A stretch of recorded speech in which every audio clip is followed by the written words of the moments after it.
Assalomu alaykum aziz ota-onalar.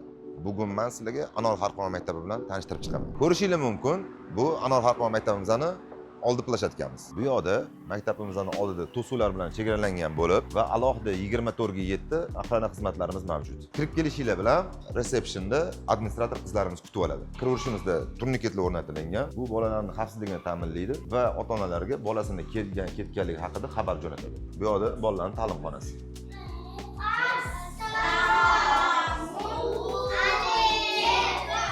Alaykum assalom. Ko'rishingiz mumkin, har bir xonamiz pallaga moslashgan va o'quvchilarga ham moslashgan. Darslar malakali ustozlar tomonidan interaktivniy doskalarda olib boriladi. Bu yoqda har bir bola uchun maxsus alohida shkaflar bor. Maktabda bolalar 5 mahal issiq taomlar bilan taomlanishadi. Buning uchun bizga halol oshpazlar jamoasi yordam beradi. Bu maktabimizning mini sport zali hisoblanadi. Bolalar bu yerda gimnastika, karate bilan shug'ullanishadi. Bu esa maktabimizning katta sport maydoni. Bu yerda bolalar voleybol, basketbol, tennis va kamondan o'q otish sport to'garaklar bilan shug'ullanishadi. Bu esa orqa tomonda ko'rib turganingiz yangi qurilayotgan bizning maktabimiz yotoqxonasi.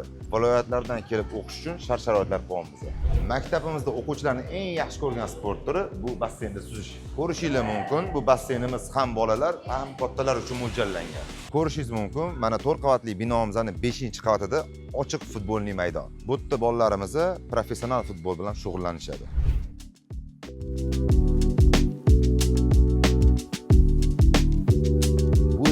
Informatika va IT xonasi bo'lib, bu yerda Anor Xalqaro maktabining o'quvchilariga tizimlashtirish, dasturlash tizimlarini o'rgatishadigan xonamiz.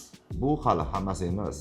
Bundan tashqari darslar asosan rus, ingliz, turk, xitoy va koreys tillariga ixtisoslashtirilgan tarzda olib boriladi. Sport to'garaklariga keladigan bo'lsa, kamondan o'q otish, voleybol, basketbol, tennis, basseynda suzish, ot minish, gimnastika, taekvondo kabi sport to'garaklarimiz bolalarga o'rgatiladi. Kasb tomonlama qaraydigan bo'lsa, tibbiyot kursi va milliy Yevropa taomlari, tikuvchilik, dizaynerlik, etika, estetika, psixologiya, arxitektura, SMM, IT dasturlash, buxgalteriya, kibersport, robototexnika, logistika to'garaklari yo'lga qo'yilgan. Boya aytib o'tganimdek, viloyatdan keladigan o'quvchilar uchun yotoqxonalarimiz tez orada ishga tushadi. Toshkent shahridagilar uchun esa olib borib olib kelish xizmatlarimiz mavjud. Hozirda 2025 va 2026 o'quv yili uchun qabullarimiz boshlangan. Narxlari va ta'lim sifatlari bilan tanishib chiqish uchun ochiq eshiklar kunimizga keling. Ochiq eshiklar kunimiz esa may oyidan boshlab har kuni davom etadi.